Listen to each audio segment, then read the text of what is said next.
तरन में by election होने जा रहे हैं, उसको लेकर तैयारियां सभी पार्टियों की तरफ से पूरी की जा चुकी हैं और अब जो है रैलीज का दौर शुरू हो चुका है, क्योंकि अब समय भी थोड़ा रह चुका है। तकरीबन एक हफ्ते 2 हफ्ते बाद ही वहां पे चुनाव होने जा रहे हैं। अब ऐसे में आज जो एक तस्वीर है इस समय सोशल मीडिया पर जमकर वायरल हो रही है, वो ये है कि भारत भूषण आशु और राजा वड़िंग तरन में जब उपचुनाव की रैली होती है तो दोनों एक ही मंच पर नजर आते हैं। और इनकी चर्चा हम इसलिए इस समय कर रहे हैं क्योंकि बाई इलेक्शन जब लुधियाना में हुए थे तो सबसे बड़ा जो कारण हार का वो राजा वड़िंग को ही बताया जाता है, क्योंकि भारत भूषण के आशु के प्रचार में राजा वड़िंग पहुंचे थे, लेकिन उस तरीके से उन्होंने प्रचार नहीं किया था। अलग थलग होकर चीजें हुई थी और इसका ठीकरा जो है कहीं ना कहीं प्रधान पर फोड़ा गया था और दिल्ली में भी जमकर इसको लेकर जो है बैठकों का दौर चला था और नाराजगियों का दौर, और हार का सबसे बड़ा कारण गुटबाजी बताया गया था।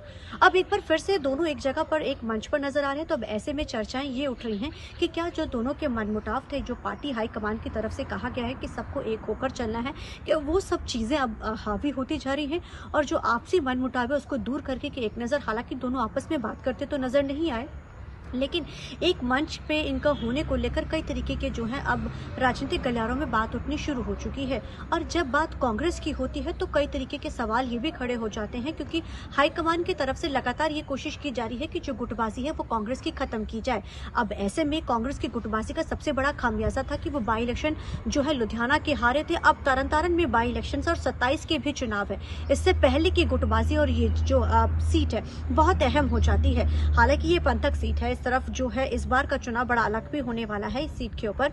कारण क्या है, क्योंकि यहाँ के लोग अक्सर जो है एक बार जिताते भी हैं तो दूसरी बार अपना जो फतवा देके ये भी जिता देते हैं कि वो किस पार्टी के साथ और किस और उनकी हवा है, वो हमेशा एक तरफा नहीं रहते। तो ये सीट को, इस बेल्ट को इसीलिए भी जाना जाता है।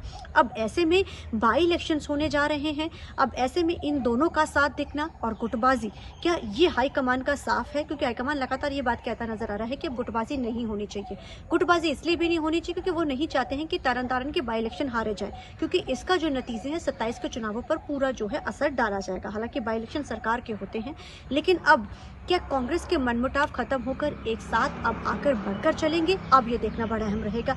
क्या भारत भूषण आशु और राजा वड़िंग आने वाले समय में एक साथ नजर आते हैं या नहीं, ये भी देखना बड़ा अहम होगा। लेकिन अब जैसे जैसे चुनाव प्रचार भी आगे बढ़ेगा, अब क्या कांग्रेस एक मंच पर एक साथ नजर आती है? जो बाई इलेक्शन लुधियाना में जो कांग्रेस की तरफ से देखने को मिला था, क्या ये गुटबाजी इस बार भी देखने को मिलेगी, या इस सब चीज़ों को खत्म करके कांग्रेस अब एक मंच पर आके आगे चुनाव प्रचार में लगेगी? अब सबकी नज़र इस पे बनी रहेगी। कैमरामैन चंडीगढ़ से TV9 के लिए अमनप्रीत कौर।